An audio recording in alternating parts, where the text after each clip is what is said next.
एक दिवशी आम्ही ठरवलं दादांचं सरकार घालवायचं आणि दादांचं सरकार आम्ही लोकांनी घालवलं आणि मी मुख्यमंत्री झालो. शरद पवारांनी तब्बल 48 वर्षांनंतर वसंतदादांचं सरकार पाडल्याची पहिल्यांदाच जाहीर कबुली दिली.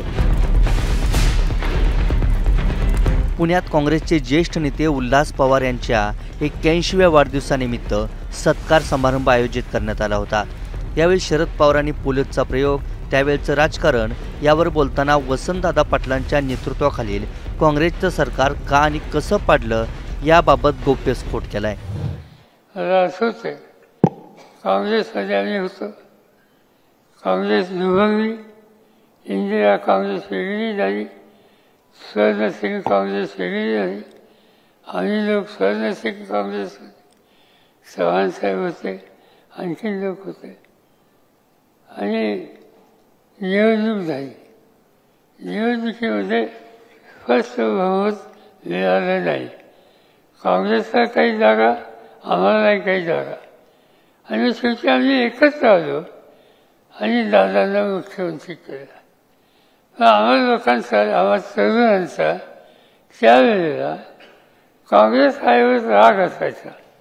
आम्ही सगळे यशवंतराव चव्हाणांच्या विचारात आणि त्यामुळे आमच्यात एक अंतर होतं.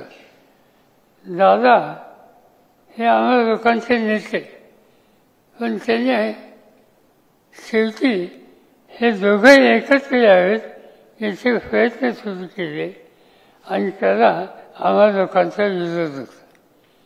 त्या विरोधामध्ये जे प्रमुख होते त्याच्यात मी होतो. परिणाम काय झाला, एक दिवशी आम्ही ठरवलं दादांचं सरकार घालवायचं आणि दादांचं सरकार आम्ही लोकांनी घालवलं आणि मी मुख्यमंत्री झालो. माझ्या हातात सत्ता आली.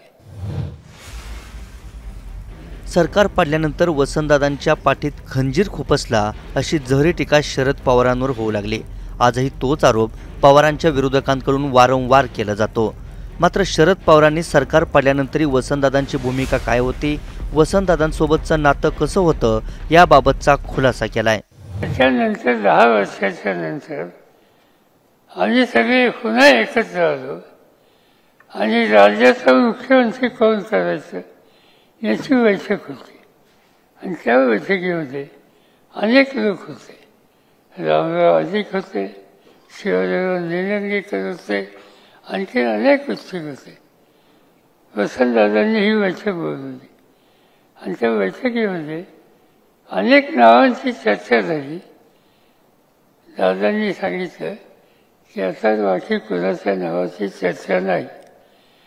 आज पुन्हा एकदा पक्ष सावरायचा आहे आणि पक्ष सावरायचा असेल तर पक्षाचं नेतृत्व शरदकडे द्यायचं हा निकाल त्यांनी त्या ठिकाणी. ज्या व्यक्तीचं सरकार मी पाडलं ती व्यक्ती पुन्हा गांधी नेहरूचा विचार मजबूत करायचा असेल तर त्यांनी काय केलं ती गोष्ट विसरून मोठे अंतर करणारी पुन्हा एकत्र करण्याची भूमिका मानणारं असं हे नेतृत्व त्या काळात काँग्रेसने दिलेलं होतं. महाराष्ट्रात 2019ला महाविकास आघाडीचा प्रयोग झाला. 2022मध्ये एकनाथ शिंदेंनी बंड केल्यानं शिवसेनेत फूट पडली. मुख्यमंत्री उद्धव ठाकरेंच्या नेतृत्वाखालील महाविकास आघाडीचं सरकार कोसळलं. तेव्हाही शरद पवारांनी वसंतदादा पाटलांचं सरकार पाडल्याचा विषय महाराष्ट्रभरात चर्चेला आला होता. आज शरद पवारांनी सर्व खुलासे करत 1978मध्ये नेमकं काय घडलं होतं याबाबत पहिल्यांदाच जाहीर खुलासा केलाय. पण शरद पवारांच्या या स्पष्टीकरणानंतरही खंजीर खुपसल्याचा आरोप बंद होणार की त्यांचे विरोधक हाच मुद्दा नव्यानं मांडत आरोपांच्या फैरी झाडत राहणार हे पाहणं महत्त्वाचं ठरेल. ब्युरो रिपोर्ट, मुंबई तक.